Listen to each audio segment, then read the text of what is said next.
Big week this week for the Toronto Raptors. Two things happened.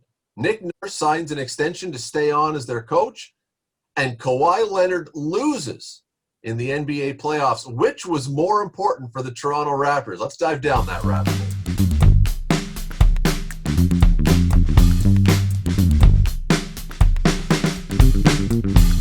Bubba O'Neal, Nick Nurse staying on is a big deal for the Raptors. Some people say he's the best and most creative coach in the league right now. But Kawhi Leonard also lost, and in a lot of people's minds, had Kawhi Leonard gone on and led the Clippers to a championship, that would have told them, after the Raptors lost, that was a Kawhi championship last year, not a Raptors championship. Which is a bigger thing for the Raptors this week? Nurse signing or Kawhi losing? It's kind of a right turn, left turn situation, because in some ways, for the franchise, having Nick Nurse on for the next 3 or 4 years and a multi-year deal calms the waters, and it's good for the franchise. But for the fans, I got to get a feeling that having Kawhi Leonard go just as far as the Raptors went in terms of the second round of the NBA playoffs and a 7-game exit, it's somewhat satisfying for Raptors Nation. I think it's not even close. It's Nurse.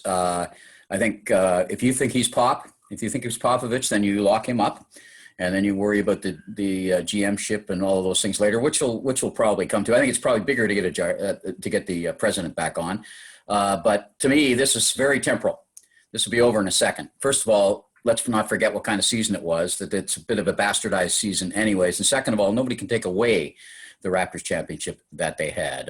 Yes, there'll be some, but I don't think there would have been any rewriting of history. History tends to, after a year or two, tends to settle down into itself. And you just remember, yes, Kawhi Leonard led this team, but the Raptors were pretty good after that too. I think from a sadistic satisfaction standpoint, seeing Kawhi exit the postseason, getting his bubble burst was fantastic from a fan standpoint, and I'm sure that Masai Ujiri and maybe a little bit of Nick Nurse and maybe some of the players are, smirking a little bit to say, hey, it wasn't just one guy.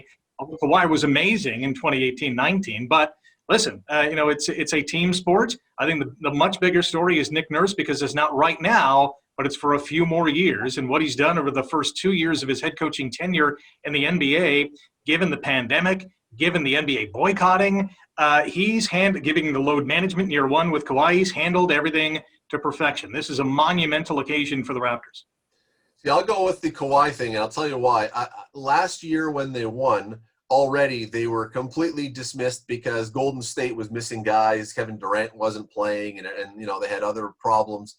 And so they were already dismissed as an unworthy champion in a lot of corners, not here in Southern Ontario, but in a lot of the rest of the NBA world. And if Kawhi Leonard had gone on and led the Clippers to a championship, as a lot of people favored them to do, it would have simply looked like, again, Kawhi, after taking San Antonio there and being MVP in the finals, that it was a Kawhi thing and the other guys were just a supporting cast. Look, the Raptors were supposed to be not even a playoff team in some eyes this year. And if Kawhi had gone on to win, even if they'd had a good year, I think for a lot of people, that championship, Steve, you say it's temporal. I think that sticks. They become the asterisk champion that was just a real fluke.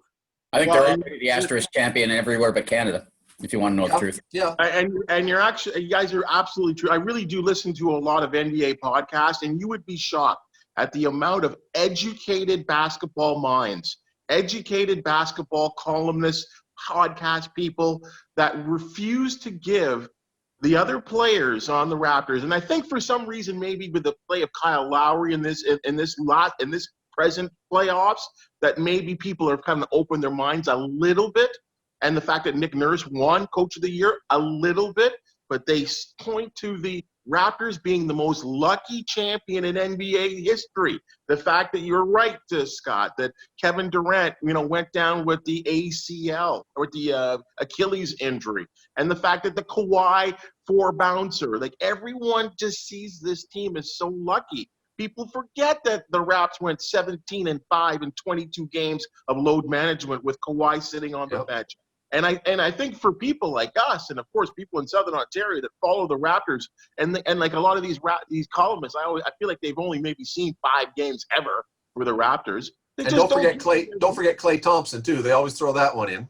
You're right, Klay Yeah. Thompson, who's one of the better three-point shooters of all time, so you can't forget that.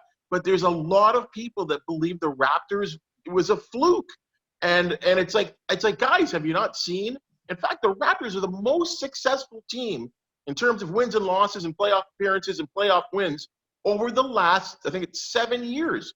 People forget all of that kind of stuff. And now you can add a championship to it. So yeah, the wine tastes pretty sweet watching Kawhi get out in the second round. And I got nothing against number 2, but it does taste sweet by him getting knocked out. I don't think people have a lot of resentment. I think people are torn about Kawhi because they still had this loyalty to him. And let's not forget this in this discussion. They don't come close to winning last year without him. They don't come close.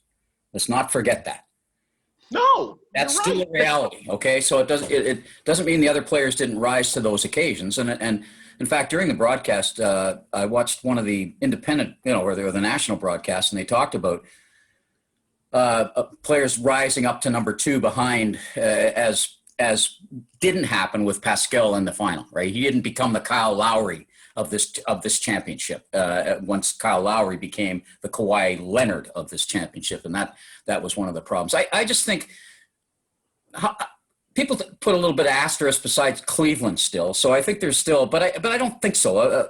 Over the long run, Cleveland still won a championship against San Francisco, despite the fact of what happened to San Francisco in the 5th game of that series, or 4th game when what's his name took the kick at Draymond.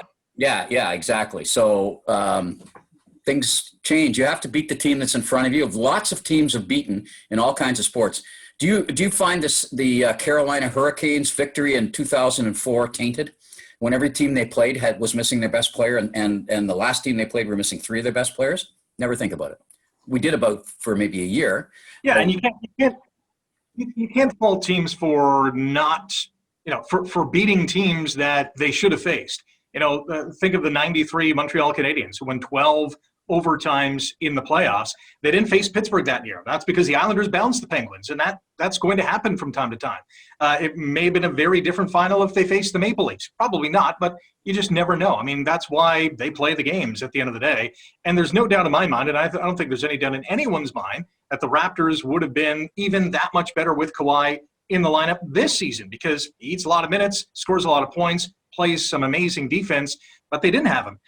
For Nick Nurse going forward, we're really going to get a sense of what kind of coach he is when there is no more Kyle Lowry, when there is no more Marc Gasol, when Serge Ibaka maybe walks this offseason, maybe Fred VanVleet does the same thing. When he doesn't have the pieces that he has right now, is he going to be as effective? Will the team be as successful? That's still the question mark, and that goes for any coach with any team. Once you lose those big pieces, can they still be successful? Have we not been kind of down this road before with the Raptors? Sam Mitchell won Coach of the Year.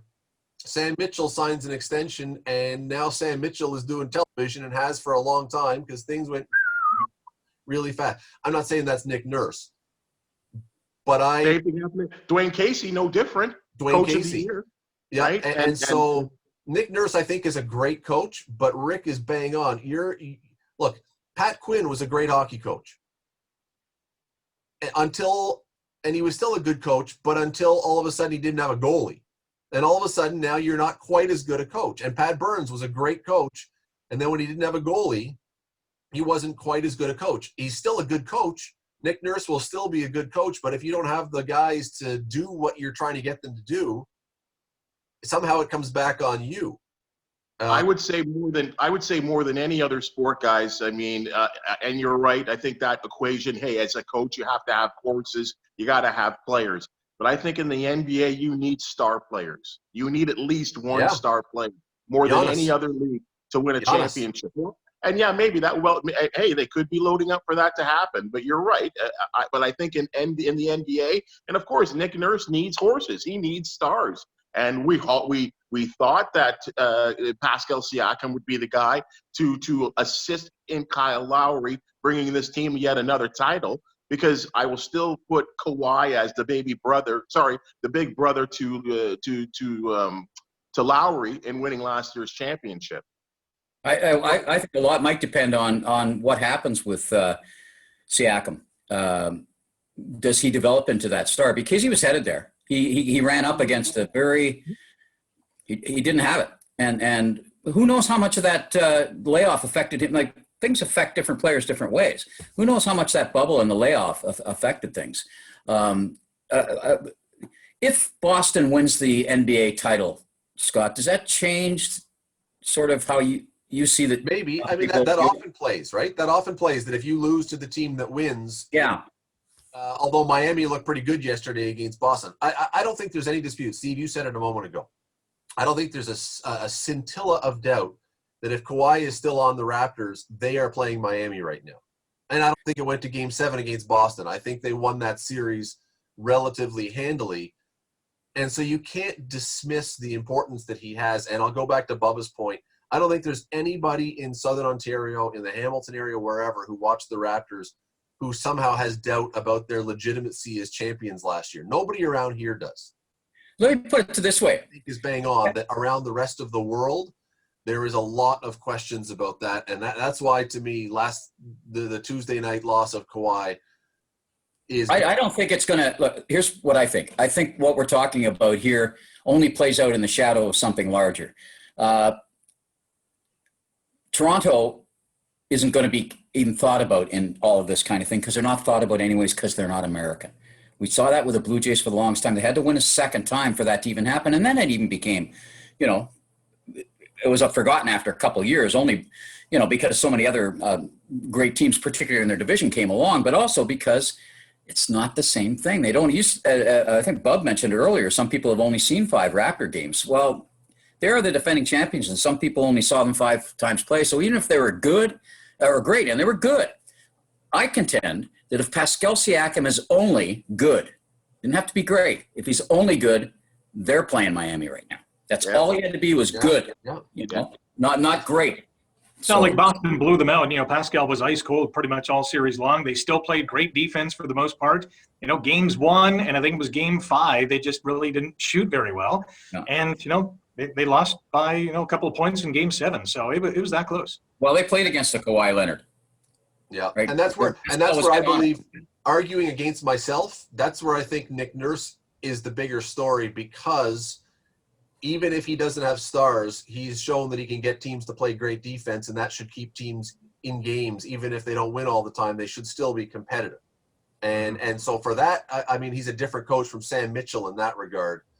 So the example that I gave is not exactly perfect, but you know what, again, you need players. And Steve, you know what?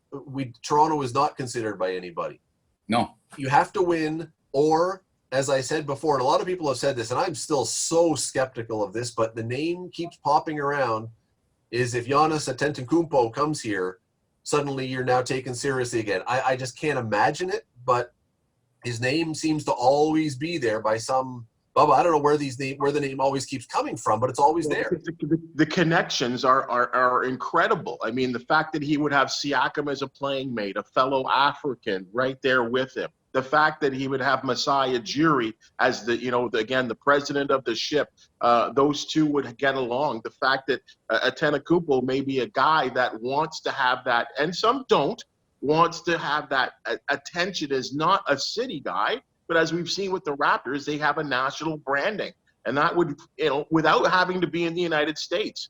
And Antetokounmpo might fit right in there. And, of course, with his age and his ability and the fact that, he's probably going to be a 2-time NBA and probably going to be even better next year as he develops his game, everything just works in amazing synergy. Because if you're a Antetokounmpo, why would you want to go to New York and all their problems and their bad and their suspect ownership? But there's not a lot of teams that can afford, and that's why I think what Masai does in this offseason is so important about what he does with his free agents, because he has to free up some type of money on a super max deal to be able to lure him as a free agent and have some type of cap room, because they're definitely going to go in the luxury tax. So this is a huge summer for the Raptors in terms of planning to get this guy, because I'll be honest with you, I think he's coming here. I really do. I should have made – go ahead, Steve, and then I'll wrap. Go ahead. I'm just going to say it's not just the Greek freak that comes. Let's see who those kind of marginal players, the players that have enough money that'll play for less, that want to come to a situation. I'll be interested to see what happens with that. Those people that really fill out that happen in Miami. I want to jump in. Yeah, I want to jump in too because Giannis right now is comfortable in Milwaukee. Mhm. Small market. He comes to Toronto, big market, not as big as New York or Chicago or LA. But if he's willing to be uncomfortable and have even more media attention on him, then hey, let's bring him in. Bubba raised one other thing that I probably should have made this a 3-part question off the top today.